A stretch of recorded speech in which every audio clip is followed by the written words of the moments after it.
Welcome back to Different Life. Oh, hello again. Right on cue. You decide to open up your wine. I don't know what the deal is. Like, do you get nervous before we start the show? No, I just like to eat and drink. Yeah. All the time. Prior to Never ends. always hungry. Sure.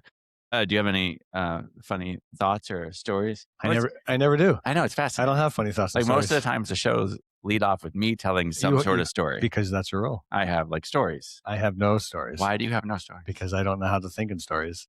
I think in facts like a robot. It's so weird. That's just, yeah, I'm a horrendous storyteller. I often will walk up to you and just start saying random shit. And you're like, what are you effing talking about? Yeah. And then you get mad at me when I try to lay out a story and I'm giving people the details and the backdrop and the feeling of the room. And you're like, he's just trying to make it like, because I know what you're doing just tell too. him the facts. Yeah, well, that's because that's what my brain does. Yeah. Because like you persuade through your story. Yeah. And I don't know how to do any of that. Like your facts the other day was we went to your house and you fed me chicken and vegetables. It's literally what happened. But that's literally what happened. That is not what happened. And you like had this like 5-minute long elaborate like. Yes, because people need to feel what I but the way that you say it is such a way that is manipulative. It turns people towards you before you've even laid out the full story. Like I'm literally observing people listening to you talk. Yeah. And like they're fully engaged. They're fully engaged and they're fully like on your side. Yeah. Before they should be. Yeah. Like that's not fair. Yeah, because that's rude. No. It's like it's like mind hacks. I don't like it. They know that I speak the truth. It's nonsense. No. And my stories are just you're influential in the way that you talk. It's dumb. I disagree. Because that's not what happened. We weren't fed chicken and vegetables. I mean, you literally were. I was forced to if I wanted to eat, I had to do it with my hands. And I had to do it without any kind of no utensils, no paper towels, no napkins. While you, I mean, you had a plate. While you had a luxurious bowl, might have been porcelain. I mean, it was so nice. It was filled with salad. All the listeners should turn off their podcast. It was filled with salad and nice chicken, and you were having like your own little meal. While the rest of us were just forced to like eat off of a cutting board of like chopped up, recently cooked chicken with all of its like. Yeah, sounds great. All of its juices. Yes, you should eat chicken with its juice. No. Maybe on a plate with a fork with a napkin, and maybe in a bowl with a salad like yours. Who needs a napkin? Like, who invites somebody to their house and then has a whole separate meal than what they give their guests? I mean, I happen to be eating salad. Look, I fed you. Salad was brand new. You weren't happen to be doing. I fed you freshly cooked meat and chopped up vegetables with hummus. That's pretty goddamn good. You should have been grateful. No, I was not. And said you didn't eat and pouted like a baby. Yeah, it was just so weird. I didn't want to eat with my hands. People were wiping it on their clothing. It was so disgusting. Anyway, that's not what today's show is about. Oh, okay. Wow. That wasn't even supposed to be part of the intro. I actually just wanted to know if you had a story to tell. I don't have stories. You have to. Look, we got to work on that. I don't know how to tell stories. But you don't have to know. Like, there has to have been something that happened to you today that you found interesting. I know. I'm just sitting here waiting to hear what we have to talk about. Like I don't even know. I just think it's funny. Yeah. I wonder what goes through your brain. I think I view almost my entire life through stories. Yeah, no, I don't at all. Yeah. No, that's fine. And you have a podcast. I don't have a podcast. We have a podcast. You're a guest. Yes, I am. You're a guest on my podcast. Welcome back to Different Life with Gary. Today's guest is Peter. Oh, thanks so much, everybody. As it is every week, because nobody else will come on my show. He's the only one I'll get. Yeah. Okay, perfect. Okay. Here's another story. So in our workplace, there are 5, I think, people who are allowed to treat clients like for physical therapy. We have 5 physical therapists. Yeah. Right. Mm-hmm. Of those, like, what is the most common like degree? Like, what is your degree? Like, what is your official title? So doctorate. Yeah. So you're Dr. Peter, I guess. And then Courtney is Dr. Courtney. Gianna, doctor.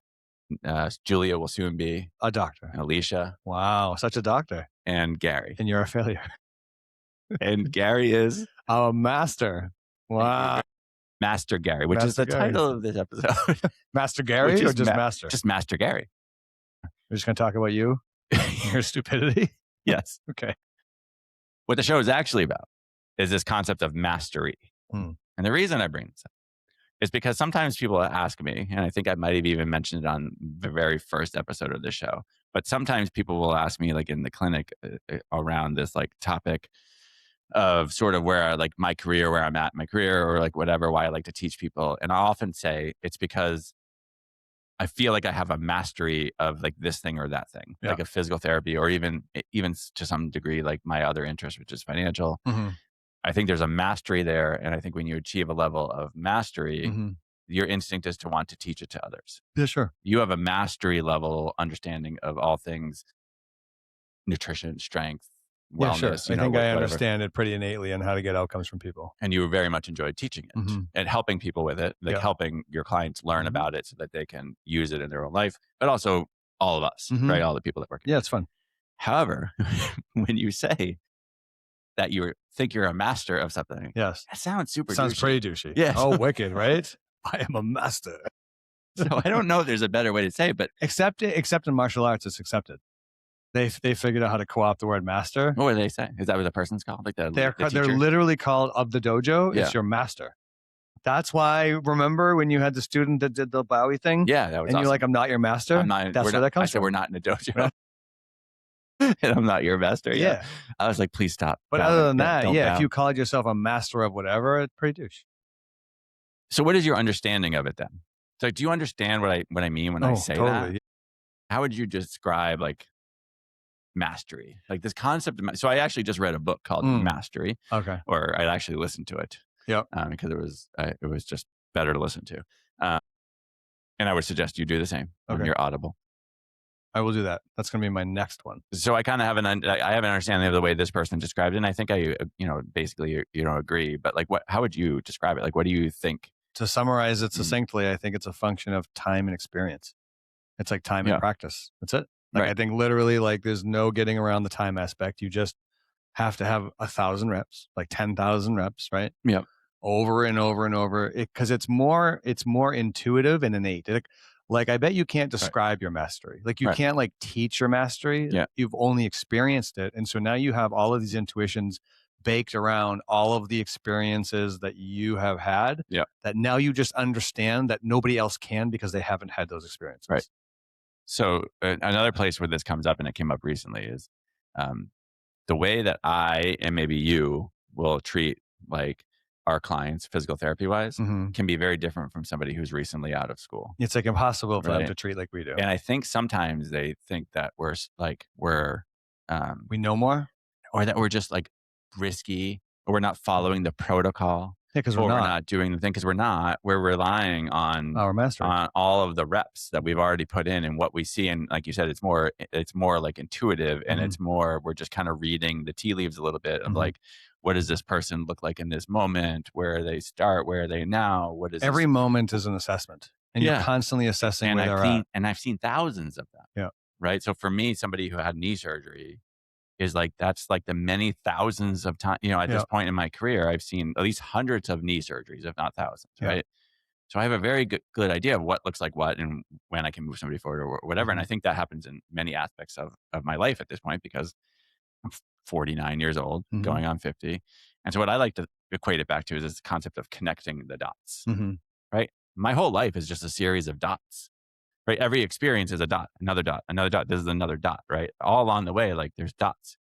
And as you get older and something happens, like you can draw from every single one of those dots. It fills in the painting. Like you're slowly like filling in the complete picture. Right. And then all of a sudden it's like, oh, like I've seen this before, or I've done this. I know before, what to do with this. Or what I know what to do with this, or whatever. And so so I would describe it like the same way. It's that it's the connecting of the ability to connect the dots.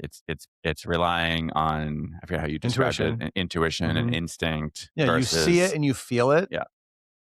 And you just make decisions because you know it's the right one. You don't even say it's because of these factual reasons. Right. You just understand based upon what you're seeing, what should be done. And that's mastery.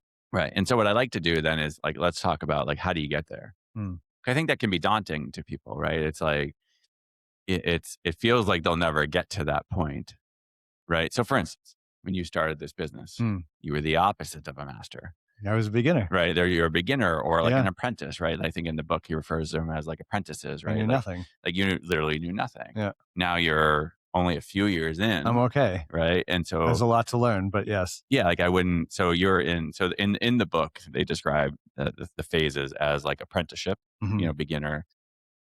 I think I'm in like beginner phase. There's the creative active, which is the experimental phase, which is actually where I think you are now, Yeah. or at least entering that, Yeah. like where we do a lot of experimentation, where we're implementing, we're experimenting, we're trying, we're Trying to failing. figure it out. Yeah.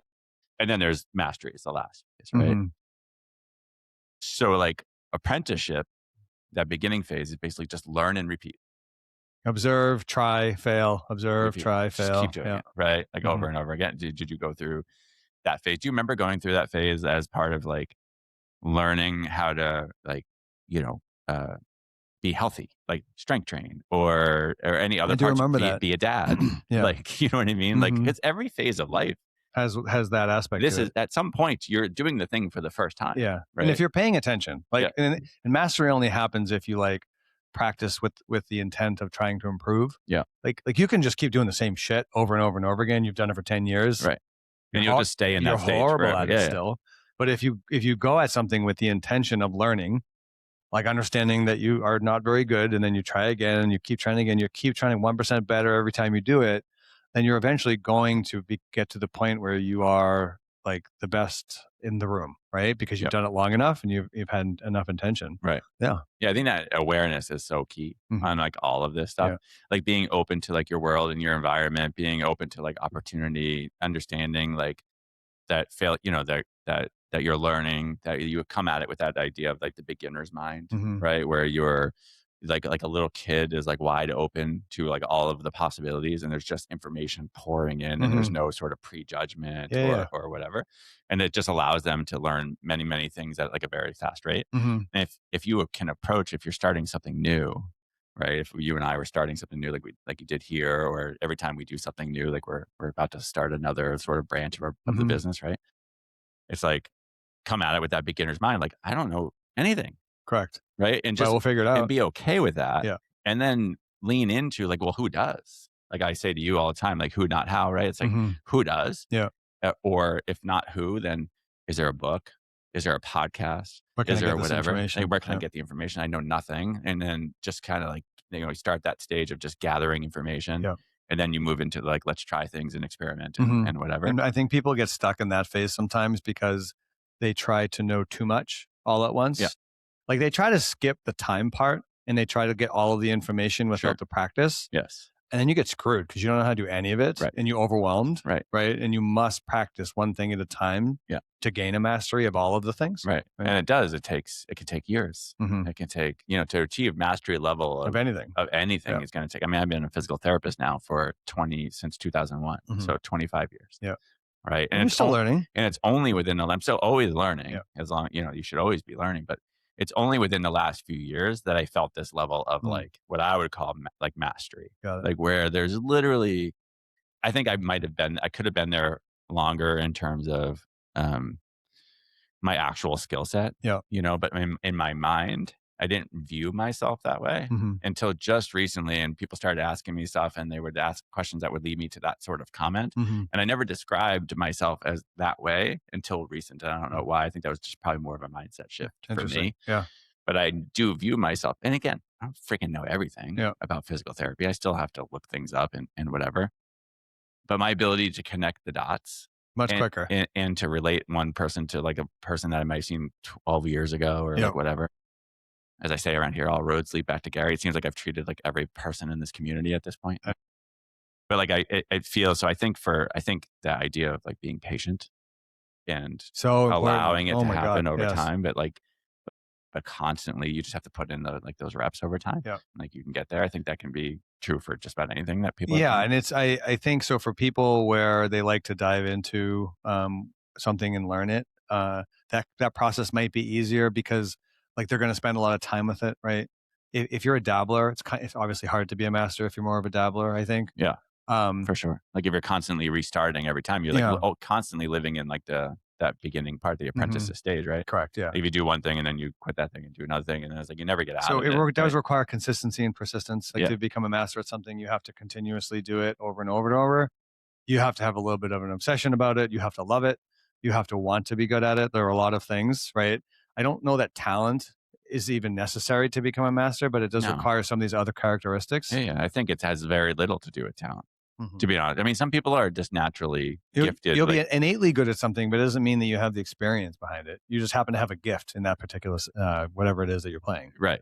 But if you don't put in the reps and the time, and I mean, I'm sure there's many people who were like just gifted at basketball who never achieved like the highest level of basketball. But they could have if they had worked harder. Right. Like Michael Jordan is probably known as like the greatest player of all time. He's also one of the hardest working people, like in basketball. It's probably the greatest pairing of innate talent with like just work ethic. Really like work ethic. Right. I mean, there's a famous story of him getting cut in high school and all of that stuff. So it wasn't like he was just clearly he has physical gifts and clearly he has some talent, but like he worked to get there. And LeBron James, like same thing. I don't know why I'm using basketball so much, but they're the people that are coming to my mind. Same thing. That guy is known for just like, I mean, he's in his 40s or whatever now. He's still one of the best players in the game because he just works so hard at like maintaining his body and maintaining his game. And he constantly views it from this, like always learning, always getting better, even though he's clearly a master at that, like at that sport.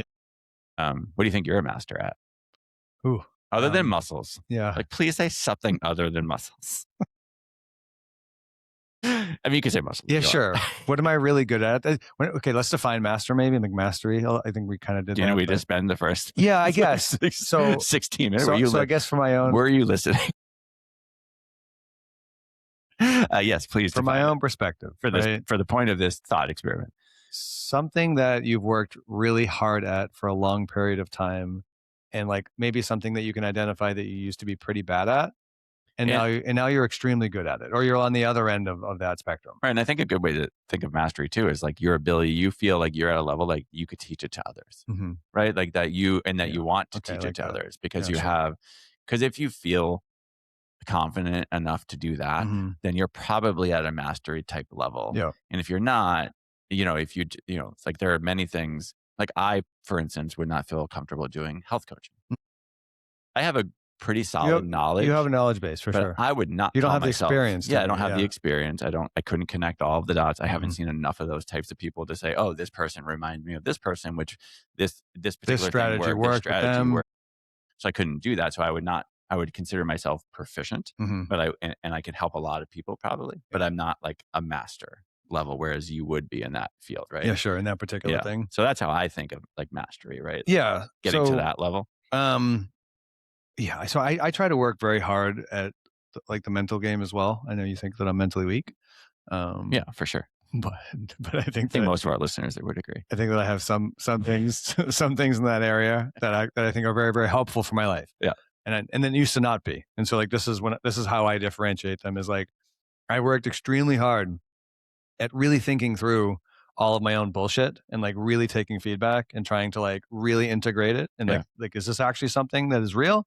Is it something that I should pay attention to instead of getting upset? I used to get upset all the time. I used to be super insecure. Feedback was awful, wicked defensive, right? This was my like innate instinct is I would be defensive. I would reject the information. I would think that's stupid, so on and so forth. And so over time, I realized, well, that's clearly wrong, right? That's me being insecure about my own self. So why don't I take this feedback, really think about it, maybe like integrate it, is it good or not? And so I think at this point, I'm able to really listen to anybody's feedback, observe it, listen to it. And if it's useful, integrate into my life, which I think is extremely helpful because it's kind of like a cheat code on improvement. Right. Because I'm able to go outside of my own perspective and hear everybody else's and take all of the good things. And I think that's really hard to do.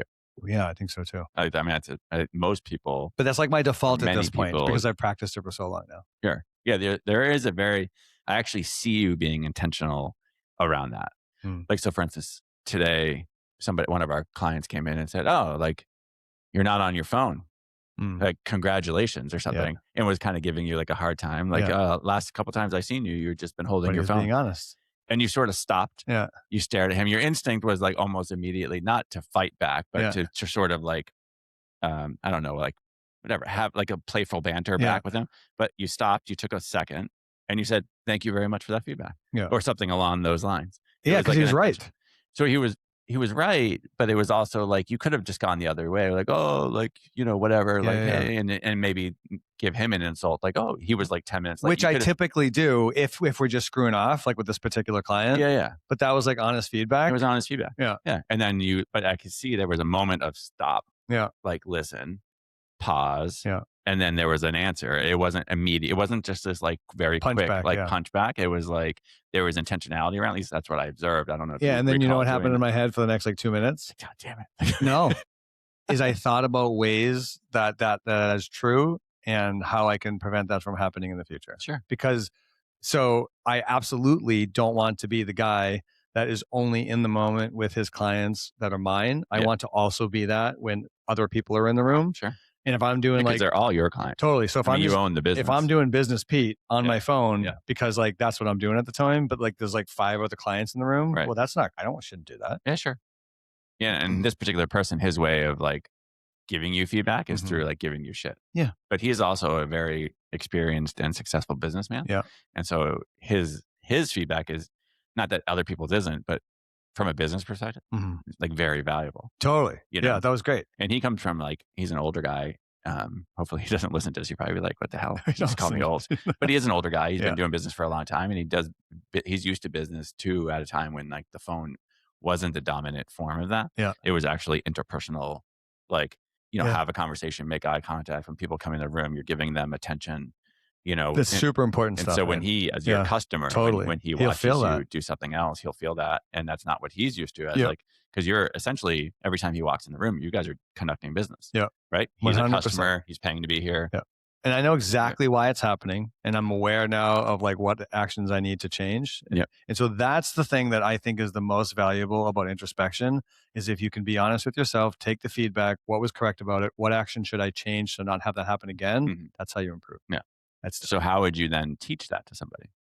So like this ability to be introspective, receive feedback, and apply it. Yeah. Like, so say like we have a lot of young therapists who work here, right? Who look up to you and for a lot of reasons. And I think for some of them, receiving that feedback is probably really hard because they almost, especially coming from you, it feels bad. Yeah. Am I failing? I'm not doing a good job.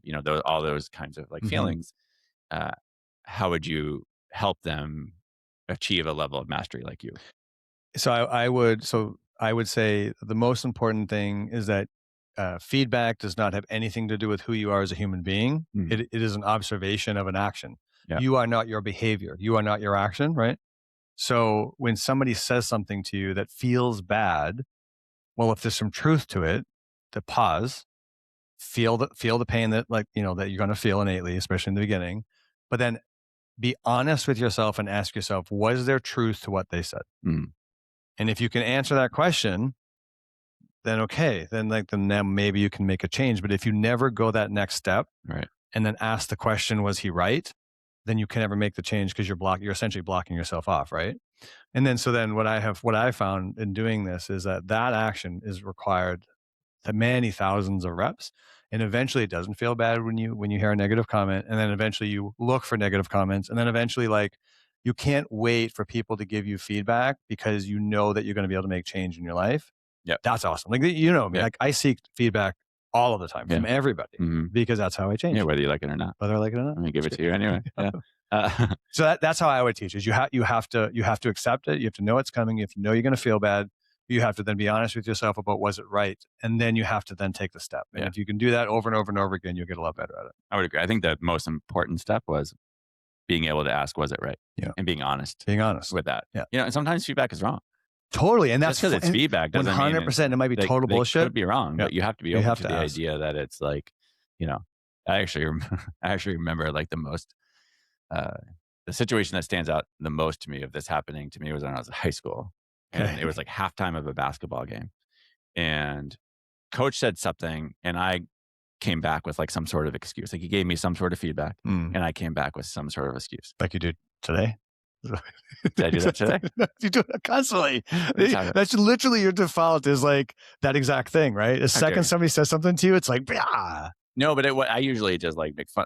You make fun. I don't make, no, I made like an excuse as to why the thing happened. Oh, no, you don't do that anymore. Yeah. Oh, okay. Like, I didn't take ownership of like the fact that I screwed up in the game. Yeah. Like I didn't like bark back at him. I made like an excuse. Yeah. He literally took me to like, there was like a locker room, then there's like a hallway, and then there's like a second locker. Takes me to the second locker. He's like, come here. He takes me to the second locker. He literally, this is like the old days, right? He like grabbed me by like the front of my shirt and like just pinned me against the locker. And he's like, I was like a senior. He's like, you're a captain on this like fucking team. He's like, all you do is make fucking excuses. Oh, he was fed up. He's like, that's going to get you nowhere in life. Yeah. And he like just let go of me and then walked away. Wow. I remember sitting there thinking like, from that moment on, like I was like, he's really right. Like in that moment, I was like, he is not wrong. Wow. And I think of that every time. My instinct is to like make an excuse. Really? And I coach like kids all the time now. And I talk to them about that moment, but I talk to them in general about like, hey, like we're going to make mistakes. Like this is the part of the process. Like it's okay to make mistakes. Please own the mistakes. No one's mad at you. Like don't make an excuse. That's the worst thing because you'll literally never get better. Yeah, ever. Like if you just make excuses. And that's what he was trying to get across to me. And I love him as a coach. Like I still do. I don't care that he grabbed me by his shirt. We didn't call the police. You know what I mean? Like he wasn't abusing me. That was a great gift he gave you. He gave you. Yeah. But only because in that moment, for whatever reason, I was willing to hear it. Yeah, that's true. I don't know why. Maybe because he had me by the shirt. By the shirt. Listen. But that ability to like hear it and be like, yep, that's you're right. Yeah. And because of that, I got a lot better. You know what I mean? Yeah. And not just basketball. It wasn't about basketball. Yeah, for sure. It wasn't about that was life. Like who cares if I win a freaking high school basketball game, right? Yeah. It was about other things, and he wanted to get that across to me now. Yeah. And he was right. And so this stems. So the reason why I think many people are not good at this is because you feel the pain and the sting of the feedback. Yeah, it sucks. And then you reject it. Yes. Right. And so if you're not willing, it was kind of like F you. Like, yeah. If you're not willing to move beyond the pain of that and like actually like take the next step that's required, then you don't ever change. Yeah. And so, you get to some version of mastery by allowing that to happen. You have to be uncomfortable. This goes back to our other podcast. Like again, most things in life where you get progress is uncomfortable. Uncomfortable. Yeah, sure. Don't you want to know what I'm a master at? I was just going to ask, but you kind of jumped. Do you want to ask? I'll let you ask. All right, here we go. Ready? That was great. That was interesting. That was a good conversation. I was wondering. First of all, I'm not cutting any of that out. That was your attempt at restarting a conversation. I'm leaving the whole thing in. It's fine. Because it's funnier that way. I agree. Yeah. So I'm wondering about you. What are you a master at? I'm a master manipulator of people. Were you just waiting to get that out? The whole show. No, and that sounds bad. It's not manipulating. What I think I am a master at is the ability to like, I don't know if you want to call it read a room, read people's energy, read where they're at. With the story you told. I knew it was happening the whole time. What story? The story about the food. Oh, the food. Yeah. Yes. It's the same idea. Like similar continue. Idea. Yes. Yeah. But it's just like the ability to like, I can sense off of you. Like I know when you're in a bad mood, whether you're trying to hide it or not. Like I know right away. I know when you're stressed. Yeah. I know when a coworker might be feeling bad. I can tell when my clients walk in the door. Yeah. Like, is today a day I can kind of joke with them and push them, or is today not the day? Yeah. Right. And I think there's and I attribute this, and again, going back to the idea of how do we get there, right? There's apprenticeship and there's the practice stage, and then there's this level of mastery. Like I've literally had thousands and thousands and thousands and thousands of hours of interacting with people because of my profession. Never mind like going back to when I was a kid working in I worked in restaurants, I worked in a liquor store, I've dealt with people forever. And then in this profession, obviously you deal with people in good and bad stages of their life. And so I just have the reps and the dots and all of the things where I can pick up that stuff you can read the aura. Like before somebody even looks at you, just without even knowing, like you couldn't even say like, here are all the reasons why. It's just, you know what they're feeling. Yeah. And so I think that's what I'm a master at. And then I can obviously I can use that. Correct. I can use to your advantage. I can use that to my advantage, for good or which you often do, or evil. Yes. But yeah, so that's what I feel like I'm a master playing. At. Yeah, like a marionette. Playing the marionette. It's like a marionette. But I do think it's a gift. I actually love it, and I love to try. It helps you so much in your profession. It does, and I do like to try to teach it, and it's hard to teach. It's so hard to teach because it's literally just reps. But the way I try to teach it is in the moment. Like if I'm doing it, if I notice something, like say it's like one of your people, or like we had a conversation today about something, and I said, hey, that might not be a good idea, like for these reasons, right? Sure. And I'll explain sort of how I got to that reason or what I felt from the other person. Yeah. And that's my way of like sort of helping other people be like, oh, what, this is how Gary came to this conclusion. Mm-hmm. I can't like make you feel it, You can't, but I can tell you why I feel it Mm-hmm. and then how I got there. And so I do try to teach that skill. However, that's one that I'm not sure. Other than that, I don't know how to teach it. Boy, that's tough, right? Other than being like acutely aware, Yeah. like really looking for like those cues, Paying attention. Like you have You're to not pay distracted. attention, not being distracted, really looking and understanding people, tone of voice, facial expressions, the way they're like walking and carrying themselves. Mm-hmm. Like you can tell when someone is like apprehensive or tentative or anxious just based on like a lot of those types of cues, And then you have to be willing to modify your behavior and meet that person where they're at that day. Correct. That's how it affects your treatment. Right. Is you don't just do the thing that you were going to do. Yeah. You meet them where they're at. And so I think the way I got there was when I was a younger therapist, I didn't do that. And I didn't then get the outcome I needed from the person. So I was working in the hospital and the outcome was typically, please get out of bed. Right. As a physical therapist in a hospital, your main job is to get people out of bed and moving. Mm-hmm. And so I would go into a room and try to get them. And if I was just using my normal Gary or whatever, and it wasn't working, I would continue to do the normal thing. And they would often get like mad at me. I had one guy swing a walker at me one time, like pick up his walker and swing it like he was going to hit me with it. Because he wasn't in a place to hear one of Gary jokes. Mm-hmm. And I didn't know enough to know that he wasn't in that place. And he just blasted he just wanted to I had to Matrix style duck. He was pissed, and you gave a thing, and he was not ready to hear it. Yeah. And that didn't go well. But I remember those moments. Each of those moments along the way is like, okay, well, I'm not having success actually doing my job. Yeah. Right. Because I'm not adapting well to these people. And then just over time and getting the reps and realizing, okay, this is not going to work in this situation. I need to try something else. And then this is not going to work. I got to try something else. And now I can use it sort of everywhere. That's interesting. Right. And so that's how I got that. But it's the same model, right? It's like if you're open to that, if you're willing to know that something is not working and being like, okay, this version of Gary doesn't work on everybody. So I need to try a different version. It all stems on the backbone of you have to be willing and wants to get better at your thing though too, right? Sure. Just because you're participating in something doesn't mean that you'll improve. Yeah. But you have to actively seek it out and try to improve, observe. I would imagine mastery only happens in the areas of things that you're... Yeah, I think if you're going to give that much time to it. I've given 25 years to physical therapy, right? There are lots of physical therapists who've done 25 years that suck. And it's because they probably phoned it in. Yeah, they're just going through the motions. Shit. Yeah. That was never my goal, right? Yeah. I really... there was a mission to want to help people and I got into this for that reason. And so I really enjoyed it, but it was, it's time plus intentional practice and giving a shit about the thing that you're doing. Yeah. So, I just thought of something. Do you have, if this is going to have to be cut, that was horrible. I actually find all that very funny. Makes you seem like a human. I can't talk. Yeah.